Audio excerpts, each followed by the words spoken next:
عليكم ورحمة الله وبركاته. الحمد لله رب العالمين والصلاة والسلام على رسول الكريم. أما بعد فأعوذ بالله من الشيطان الرجيم. بسم الله الرحمن الرحيم.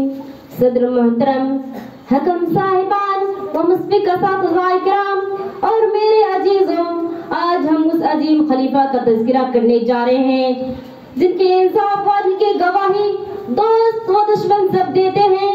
وہ ہے امیر المومنین حضرت عمر فاروق رضی اللہ تعالی عنہ، جن کے بارے میں اللہ کے رسول صلی اللہ علیہ وسلم نے فرمایا، اے لوگوں، اگر میرے بعد کوئی نبی ہوتا تو عمر ہوتے.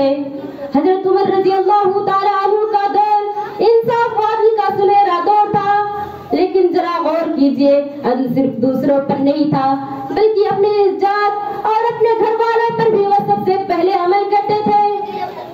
ایک دن حضرت عمر رضی اللہ تعالی عنہ منبر پر خطبہ دینے کے لیے کھڑے ہوئے.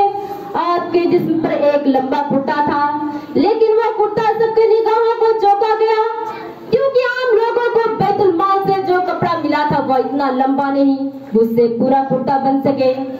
نمازیوں میں سے ایک آدمی اٹھ کھڑا ہوا اور کہا، اے عمر، ہمیں جو بیت المال سے ایک کپڑا ملا ہے وہ اتنا لمبا نہیں کہ اس سے پورا کرتا بن سکے.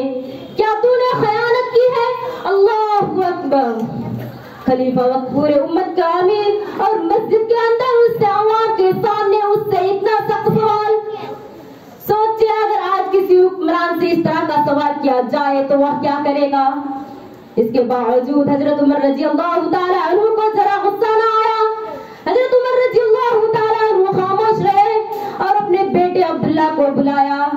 عبداللہ نے کہا، ایک کپڑا میرے حصے کا تھا جو میں نے اپنے والد کو دے دیا ہے تاکہ مکمل کرتا بنا سکے. یہ سن کر اس نمازی نے کہا، اب ہم سنتے ہیں کیا فتویٰ جانب ہے. مسلمانوں، یہ ہے حضرت عمر رضی اللہ تعالی عنہ کا انصاف، یہ خلافت راشدین کا نظام جہاں خلیفہ وقت بھی اپنا عمل کا حساب عوام کے سامنے دیتا ہے. نوجوانوں، اگر آج ہم چاہتے ہیں کہ اللہ ہمیں عزت دے، دنیا میں غلبہ دے، تو عمر جیسا حکمران اور عمر جیسا عدل چاہیے. ورنہ یاد رکھو، یہ امت صرف تبھی عزت پائے گی جب اس کے اندر انصاف، دیانتداری اور جوابدہی کا نظام زندہ ہوگا. میں اپنی تقریر کو یہیں سے ختم کرتی ہوں. وَمَا عَلَيْنَا إِلَّا الْبَلَاغُ.